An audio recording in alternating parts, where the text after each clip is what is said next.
सामान्य हिंदी के इस 20वें लेक्चर में आपका स्वागत है दोस्तों। आज के इस टॉपिक में हम लोग विराम चिन्ह की चर्चा करेंगे। तो आइए देखते हैं। सबसे पहले विराम का शाब्दिक अर्थ क्या है। तो इसका शाब्दिक अर्थ है ठहराव यानी रुकना। यहाँ से भी प्रश्न अक्सर आ जाते हैं, एक दो प्रश्न तो आ ही जाते हैं आपकी परीक्षा में। हिंदी में प्रयुक्त विराम चिन्ह, वैसे तो हिंदी में प्रयुक्त कामता प्रसाद जी ने ये माना है कि जो विराम चिन्ह है वो कुल 20 हैं, ठीक। और ये विराम चिन्ह अंग्रेजी भाषा यानी इंग्लिश से लिए गए हैं, ये कामता प्रसाद गुरु जी ने माना है। पर इस प्रकार से हिंदी में प्रयुक्त विराम चिन्हों की कोई ठोस यानी फिक्स कोई यूं कहिए कि नंबरिंग नहीं की गई है कि ये 20 ही है। लेकिन अगर प्रश्न आए कि कामता प्रसाद जी ने कितना माना है तो आप क्या कहेंगे, 20। और ये प्रश्न आए कि उन्होंने किस भाषा से इसे लिया हुआ माना है तो इंग्लिश यानी अंग्रेजी। आइए देखते हैं हिंदी में प्रयुक्त विराम चिन्ह। तो पहला है अल्प विराम। अल्प विराम यानी कॉमा।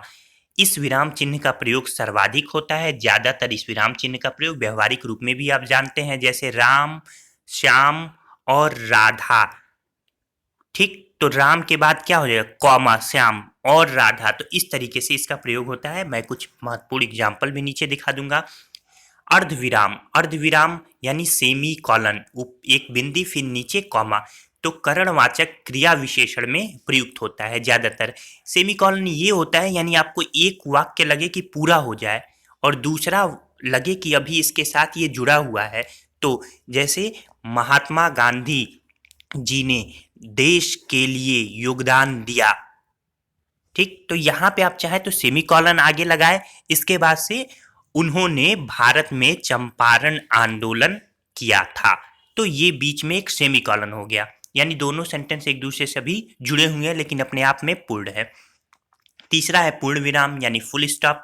जहां वाक्य, यहां वाक्य छूटा है, जहां वाक्य की गति अंतिम रूप ले ले, विचार के तार टूट जाएं, ऐसे प्रश्न पूछे जाते हैं। जहां वाक्य की गति अंतिम रूप ले ले, विचार के तार टूट जाए, वहां किस प्रकार के चिन्ह का प्रयोग करते हैं। तो पूर्ण विराम यानी फुल स्टॉप, यानी कहने का मतलब वाक्य समाप्त हो गया।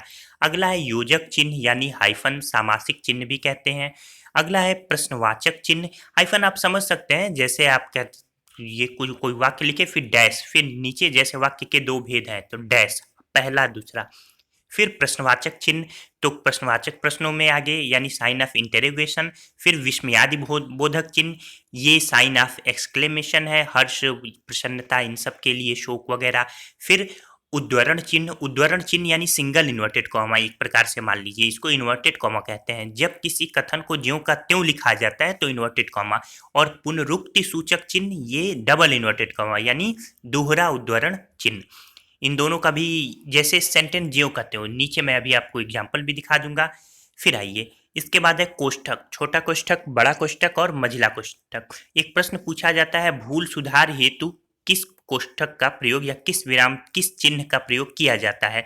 तो ये जो वर्गाकार कोष्ठक यानी बड़ा कोष्ठक है, इसका प्रयोग किया जाता है। अगला है उपविराम यानी अपूर्ण चिन्ह, इसे कॉलन कहते हैं। प्रायः शीर्षकों में प्रयुक्त हो ये होता है, जैसे कामायनी एक अध्ययन, गदर एक प्रेम कथा। तो इस तरीके से। फिर विवरण चिन्ह, विवरण चिन्ह कॉलन और डैश को मिलाकर बनता है।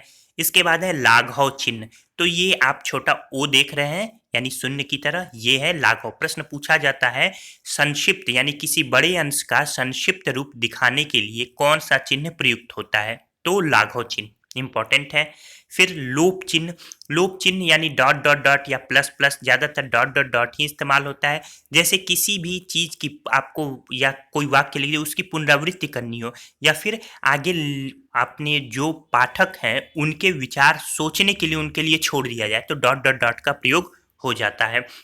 इसके बाद पाद चिन्ह, पाद चिन्ह आपने देखा कि ये भी डैश के रूप में होता है, थोड़ा ऊपर लगता है। फिर दीर्घ उच्चारण चिन्ह, दीर्घ उच्चारण चिन्ह ये अंग्रेजी के एस की तरह होता है।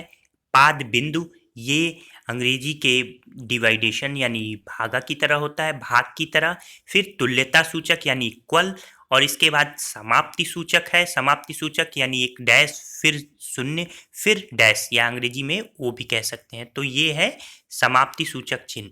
इसके बाद है हंस पद, हंस पद महत्वपूर्ण है, साइन ऑफ लॉफ्ट वर्ड, इसको त्रुटिपूरक चिन्ह भी कहते हैं। पूछा जाता है लिखने में अक्षर छूटने का संकेत देने के लिए कौन से चिन्ह का प्रयोग किया जाता है, तो हंस पद यानी साइन ऑफ लॉफ्ट वर्ड। यानी आप जानते हैं कि कुछ छूट गया तो ऐसे साइन लगा के, साइन आपके सामने है टोपी की तरह, और ऊपर कुछ लिख देते हैं। आइए एक और देख लेते हैं। वाक्य में जब एक ही प्रकार की कई संज्ञाएं आए तो या फिर आप कह सकते हैं समानाधिकरण शब्दों के बीच कौन सा विराम चिन्ह का प्रयोग होता है, ये प्रश्न पूछा जाता है तो आप कहेंगे अल्प विराम चिन्ह का प्रयोग होता है। इसके बाद देखिए शुद्ध अशुद्ध, कुछ मैंने यहाँ पे आप लोग के सामने लिखा है, ये विराम चिन्ह की तरह ही है। जैसे शुद्ध पुत्र शोक, तो अशुद्ध है पुत्र शोक, तो पुत्र शोक आप देख लीजिए, शुद्ध अशुद्ध देख लीजिएगा कि ये जो डैश का जो विराम चिन्ह है बीच में जो लग रहा है हाइफन टाइप का, तो ये जो है सही किस तरीके से प्रयोग करना चाहिए, तो ये आपके सामने स्क्रीन पे है, इसे देख लीजिए। इसके बाद देखिए कुछ शुद्ध वाक्य देख लेते हैं। मैं मनुष्य में मानवता देखना चाहती हूँ, तो ये फुल स्टॉप हो जाएगा, उसे देवता बनाने की मेरी इच्छा नहीं। फिर सुनो सुनो वह गा रही है, तो सुनो के बाद कॉमा, फिर सुनो के बाद कॉमा, वह गा रही है। क्रोध फिर कॉमा, चाहे जैसा भी हो, फिर कॉमा, मनुष्य को दुर्बल बनाता है। फिर वस्तुतः कॉमा, यह तुम्हारा भ्रम है। अतः कॉमा, उसे आना ही चाहिए। मोहन अब तुम जा रहे हो, तो यहाँ मोहन के बाद कॉमा।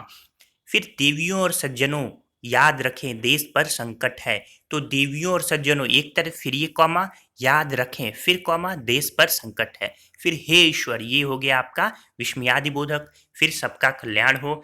फिर निराला पागल नहीं थे, तो निराला जो है ये किसके लिए प्रयुक्त हुआ है, ये जो निराला आपका प्रयुक्त हुआ है ये सूर्यकांत त्रिपाठी निराला, इसलिए सिंगल इन्वर्टेड कॉमा। इसी तरीके से एक स्टेटमेंट है, जीवन विश्व की संपत्ति है जयशंकर प्रसाद, तो ये डबल इन्वर्टेड कॉमा में हो जाएगा किसी का भी स्टेटमेंट। फिर प्रश्न है कि छंद के अंत में किस विराम चिन्ह का प्रयोग होता है, तो पूर्ण विराम का प्रयोग होता है, ये भी प्रश्न पूछा जाता है। एक और देख लीजिए, वह कष्ट सहता रहा लोग आनंद लेते रहे, तो ये सेमी कॉलन का प्रयोग हुआ है, वह कष्ट सहता रहा, अपने आप में एक पूरा सेंटेंस है लेकिन अगले वाक्य के साथ जुड़ा हुआ है, लोग आनंद लेते रहे। तो इस तरीके से दोस्तों आज विराम चिन्ह का ये लेक्चर रहा, आपको ये पसंद आया होगा। चैनल पर नए हैं तो सब्सक्राइब करना ना भूलिए, और अगर पसंद आए तो एक लाइक तो बनता ही है। धन्यवाद दोस्तों।